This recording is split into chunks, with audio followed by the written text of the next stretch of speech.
चांदनी रात और घने जंगल में राजदीप आगे बढ़े जा रहा था। वह अपने भेड़ बकरियों की तलाश में जंगल के अंदर आ चुका था। गांव के कुछ लोगों से सुना भी था कि जंगल की गहराई में एक भयानक राक्षस रहता है, पर शायद राजदीप को इन सब चीजों पर विश्वास नहीं था। आगे चलते चलते वह रुक गया। वह जंगल के काफी अंदर आ चुका था। राजदीप के मन में विचार आया कि अब घर लौट जाना चाहिए।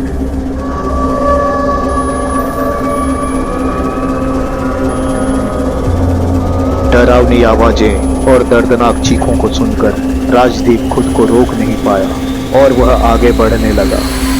राजदीप के चेहरे पर कोई डर नहीं था, शायद वह किसी के वश में हो चुका था। राजदीप अब एक पुराने खंडहर के सामने खड़ा था। खंडहर के दरवाजे के अंदर एक रोशनी थी। राजदीप आगे बढ़ा, तभी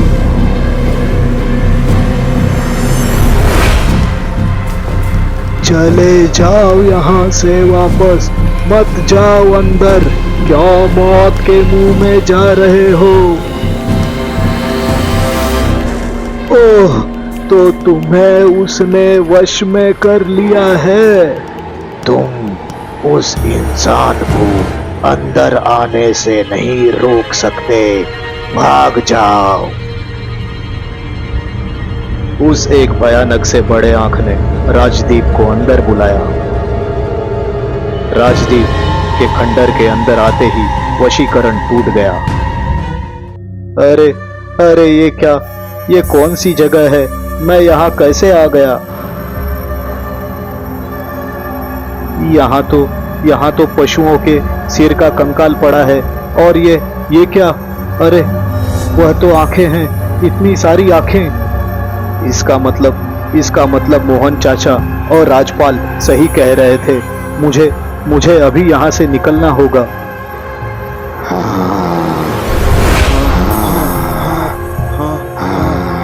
कहाँ जाने की तैयारी कर रहे हो? तुम मेरे ही वशीकरण से यहाँ तक आए हो। उस एक आंख वाले डरावने राक्षस को अपने सामने देख राजदीप घबरा जाता है। मुझे जाने दो मुझे। मैं वापस जंगल में नहीं आऊंगा। हाँ, चले जाना, पर अपनी आंखें तो मुझे दे दो। नहीं, मेरी आंखें नहीं। मेरे 2 बच्चे हैं, उन्हें संभालना मेरी जिम्मेदारी है। मुझे जाने दो। मुझे पूरे 100 आंखें चाहिए। मेरे पास 94 आंखें हैं। तुम्हारे 2 96 हो जाएंगे और तुम्हारे 2 बच्चे 100 पूरे। वाह वाह। नहीं, मेरे बेटों के आंखें नहीं निकालना। ऐसा मत करना। आज से 3 दिन बाद अमावस्या है। 100 आंखों का भेंट देकर मैं इस पूरे लोक का सबसे शक्तिशाली राक्षस बन जाऊंगा। आ जाओ मेरे पास और दे दो अपनी आंखें मुझे। मेरी आंखें, मुझे बहुत दर्द हो रहा है। कोई मेरी सहायता करो। अब चले जाओ यहाँ से। 3 दिन बाद अपने दोनों बेटों को यहाँ भेज देना। यदि तुमने ऐसा नहीं किया तो मैं तुम्हारे गांव में आकर की शादी है अगले महीने, आपको आना है। हाँ, आ जाऊंगा। काफी दिन हो गए तुम्हारे गांव में गया ही नहीं मैं। बेटी की शादी गांव में नहीं, शहर में है। हम लोग अब शहर में रहते हैं। ओह, अच्छा, शहर में। हाँ, ठीक है, आ जाऊंगा मैं। वैसे चाचा, इन लोगों ने आंखों पर पट्टी क्यों बांध रखी है? तुम विश्वास नहीं करोगे, इन लोगों की आंखें एक राक्षस ने निकाल ली है। अंखासुर नाम है उस राक्षस का। क्या तुम जानते हो उस राक्षस को? परंतु तुम उस राक्षस को कैसे? चाचा, हमारे गांव के 40 लोगों की आंखें उस राक्षस ने निकाल लिया। मेरे पिताजी की भी आंखें निकाल ली। हमारा पूरा गांव खाली हो गया और हम लोग शहर में रहने चले गए। हाँ, अरे अरे कोई है, कोई मेरी सहायता करो, मुझे कुछ दिखाई नहीं दे रहा। राजदीप, राजदीप, अरे ये कैसे हो गया? हाँ हाँ हाँ, क्या हो गया है राजदीप को? ठीक तो है ना? वो जंगल के अंदर एक आंख वाले राक्षस ने मेरी आंखें निकाल ली। मुझे बहुत दर्द हो रहा है। मैंने सभी से कहा था जंगल में राक्षस है, वहां कोई नहीं जाएगा, पर मेरी बातें सुनता कौन है? मुरली चाचा, मैंने आप लोगों की बातों को अंधविश्वास समझा और अब यह हाल हो गया है मेरा। जंगल के अंदर जाते ही मैं उस राक्षस के वश में हो गया। मैं कब उस खंडहर में पहुंचा मुझे पता ही नहीं चला। उस खंडहर के बाहर लंबे बाल वाले एक बूढ़े आदमी की आत्मा ने मुझे रोकने की कोशिश की, पर मैं उस समय वशीकरण में था। मैंने उस बूढ़े की बात को ध्यान में नहीं लिया। वह लंबे बाल वाला बूढ़ा कोई और नहीं, मेरे पिताजी थे। उस राक्षस ने उनकी आंखें निकाल ली। मेरे पिताजी जब तक जीवित थे सभी लोगों को जंगल में जाने से रोक रहे थे और आखिरकार कुछ ही दिनों में उनकी मृत्यु हो गई। यह तो बहुत ही बुरा हुआ। चाचा, मैं अब चलता हूँ। राजदीप, चलो मैं तुम्हें तुम्हारे घर छोड़ देता हूँ और वैद्य जी को बुलाकर तुम्हारे आंखों पर लेप लगवाकर पट्टी बंधवा देता हूँ। बेटा वीर, तुमने इतने कम उम्र में बहुत सारा ज्ञान प्राप्त कर लिया है। हनुमान जी के प्रति तुम्हारी श्रद्धा भक्ति देखकर मैं अत्यंत प्रसन्न हूँ। साधु महाराज, आप मेरे गुरु हैं, आपने ही मुझे ज्ञान दिया है।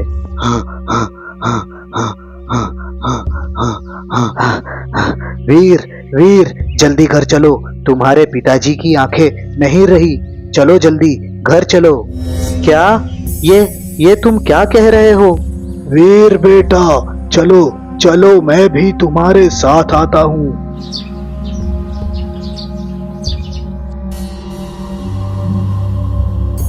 पिताजी, यह सब कैसे हो गया? आपको जाना नहीं चाहिए था उस जंगल में। बेटा, जो होना था वो हो गया, पर अब बहुत बड़ी मुसीबत आने वाली है। कैसी मुसीबत? क्या होने वाला है? साधु जी, मैंने गलती से कह दिया कि मेरे 2 बेटे हैं, उसकी देखभाल करनी है, मुझे जाने दो। बस वहीं पर मेरी गलती हो गई। राक्षस ने कहा कि 2 दिन बाद मेरे बेटों को वहां जाना होगा। अब राक्षस के पास 96 आंखें हैं और 4 आंखें मिल जाने के बाद वह कुछ बड़ा करने वाला है, जिससे उसकी शक्ति 100 गुनी बढ़ जाएगी। राजदीप, अब तुम्हारी आंखें तो नहीं रही और दोनों बेटों की आंखें चली गई तो बहुत बड़ा मुसीबत हो जाएगा। अगर मेरे बेटे वहां नहीं गए तो वह राक्षस गांव के अंदर आ जाएगा और सभी लोगों को मार देगा। मैं अब बूढ़ा हो चुका हूँ, तुम्हारे किसी एक बेटे के साथ मैं चले जाऊंगा। नहीं, आप हमारे गांव के साधु महाराज हैं। यह मेरा फैसला है, इसे कोई नहीं टाल सकता। तो मैं चला जाऊंगा आपके साथ। साधु महाराज के साथ मैं जाऊंगा। इस संसार में राक्षस हैं तो हमारे वीर हनुमान जी भी है। अब देखना यह है कि जीत किसका होता है, हमारे भक्ति का या उस राक्षस का। 2 दिन बाद अमावस्या की रात वीर और साधु जंगल के उस खंडहर की ओर निकल पड़ते हैं। जंगल की भयानक आवाजें बयां कर रही थी कि आज शायद कुछ बड़ा दर्दनाक बदलाव होने वाला है। कुछ ही समय बाद वीर और साधु खंडहर के पास पहुंच जाते हैं और वह बूढ़े की आत्मा वहां आ जाती है। चले जाओ यहाँ से, क्यों आए हो यहाँ? आज अमावस्या की काली रात निगल जाएगी तुम लोगों के प्राण। वह राक्षस किसी को नहीं छोड़ेगा। ओह, तो तुम लोग भी शायद उसके वशीकरण में हो। हम किसी के वश में नहीं, हम पूरी तरह से अपने होश में हैं। चलो वीर, अब अंदर चलो।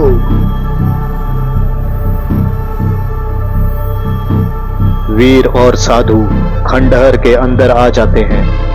वहां पर पड़े पशुओं के सिर के कंकाल और बड़े से थाली में रखे आंखों को वे लोग देखने लगते हैं कि तभी वह भयानक एक आंख वाला राक्षस वहां आ जाता है। ओह, तो तुम लोग आ ही गए। अरे ये क्या, उस इंसान ने तो कहा था कि उसके 2 बेटे हैं। ये तो एक बूढ़ा है, ये कहां से आ गया? तुम्हें तो मनुष्यों की आंखों से मतलब है ना, या मनुष्यों से? सही जवाब। मुझे तो बस आंखें चाहिए, बस 4 आंखें। इस खेल को तुम्हें यहीं रोकना होगा। बस बहुत हो चुका, तुम चले जाओ अब यहाँ से।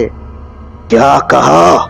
तुम्हें पता नहीं तुम इस समय किसके सामने खड़े हो और क्या बोल रहे हो?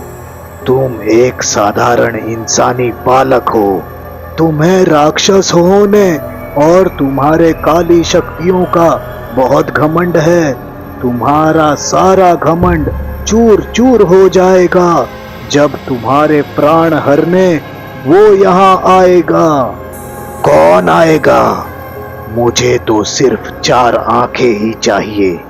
अब तुम्हारे अलावा यहाँ जो भी आएगा वो मारा जाएगा। वीर, तैयार हो जाओ बेटे, हनुमान चालीसा का पाठ करो। श्री गुरु चरण सरोज रज, निज मन मुकुर सुधारी। बरनउँ रघुबर बिमल जसु, जो दायक फलचारी। बुद्धिहीन तनु जानिके, तुमिरो पवन कुमार। बल बुद्धि विद्या देहु मोहि, हरहु कलेश विकार। जय हनुमान ज्ञान गुण सागर, जय कपीस तिहुँ लोक उजागर। रामदूत अतुलित बल धामा, अंजनी पुत्र अरे पवन अरे सुत छोड़ो नामा। मुझे, नीचे महावीर उतारो, विक्रम बजरंगी, नीचे उतारो मुझे, कुमति निवार छोड़ो सुमति छोड़ो के मुझे। कंचन बरन बिराज सुबैसा, कानन कुंडल कुंचित कैसा। हे बच्चे, हाथ वज्र और शांत ध्वजा रहो विराजे। और कांधे यहाँ मूंज देखो, जनेऊ साजे। इस बूढ़े की शंकर आंखों सुवन को केसरी मैं नंदन, कैसे तेज निकालता प्रताप हूँ। महाजगबंदन। इसके बाद विद्यावान तुम्हारी गुणी बारी अति है। चातुर, राम काज करिबे को आतुर। प्रभु चरित्र सुनिबे को रसिया, राम लखन सीता मन बसिया।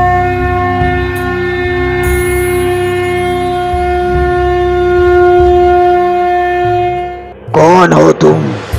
मेरे जादुई माया जाल को तोड़कर अंदर कैसे आ गए? माया जाल? कौन सा माया जाल? तुम इंसान तो नहीं लगते। कौन हो तुम? अपनी भलाई चाहते हो तो चले जाओ यहाँ से।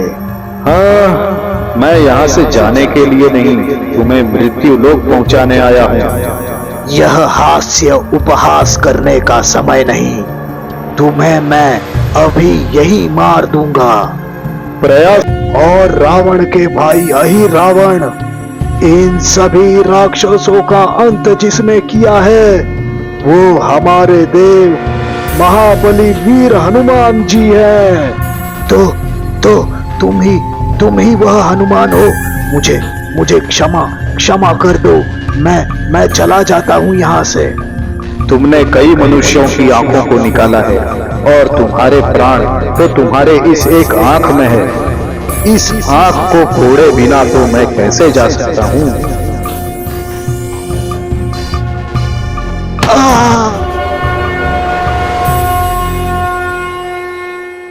इस राक्षस के कारण कुछ मनुष्यों की मृत्यु हो गई थी। उनके प्राण तो मैं लौटा नहीं सकता, परंतु जिन जिन मनुष्यों की आंखें चली गई थी वह उन्हें वापस मिल जाएगी। अब आप लोग भी जाइए। जय श्री राम। साधु और वीर की भक्ति और बहादुरी से सभी लोगों की आंखें फिर से लौट आई।